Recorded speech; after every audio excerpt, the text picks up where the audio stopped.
जय शिवराय मित्रांनो. तर आज आहे माझ्या बल्किंगचा 31वा दिवस आणि आज मी ट्रेन करणार आहे शोल्डर आणि लेग्स. सकाळी 5 वाजता उठून सगळ्यात आधी बनवली कॉफी. आज लेग आणि शोल्डरचा हाय इंटेन्स वर्कआउट करायचा होता, त्यामुळं मी आधी घेतलं क्रिएटिन. क्रिएटिनमध्ये पण मी फक्त वेलकोरचे क्रिएटिन मोनोहायड्रेटेड घेतोय. त्यानंतर मी आलो जिममध्ये आल्यावर पहिला वॉर्मअप करून घेतलो. इंजुरीचा खतरा जरा कमी होतोय. फर्स्ट एक्सरसाइज केली मी लेग एक्सटेन्शन, त्याचे घेतले मी 4 सेट. कंपाऊंड मुवमेंटसाठी लेग प्रेस मशीनचे 4 सेट.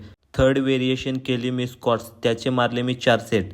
वॉकिंग लंजेसचे 3 सेट मारून मी लेगचा वर्कआउट संपवलो आणि वळलो शोल्डरकडे. शोल्डरसाठी डंबल लॅटरल राईजचे 4 सेट, शोल्डर डंबल प्रेसचे 4 सेट आणि रिअल डेल्टसाठी रिव्हर्स पेग डेकचे 4 सेट मारून मी वर्कआउट संपवला. घरी येऊन सगळ्यात आधी पाणी तापवायला ठेवलं आणि गाणे ऐकत ऐकत मी इथं जेवण करायला लागलो.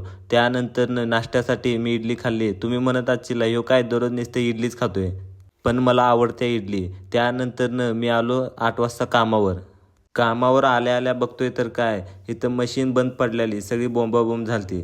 आमचा वैभ्या जिथं थांबल तिथं काय ना काय बोंबाबोंब होतच असत्या. त्यानंतर मी लागलो माझ्या कामावर. आजचा दिवस माझ्यासाठी एक माइलस्टोन आहे, कारण आजच्या दिवशी एक पूर्ण महिना झाला मी माझं बल्किंगची सिरीज चालू करून. 4:30 वाजता कामावरून सुट्टी करून मी आलो घरी येऊन सगळ्यात आधी मी पिली कॉफी आणि कॉफी पिऊन मी आलो हनुमान मंदिरात, कारण आज शनिवार होता.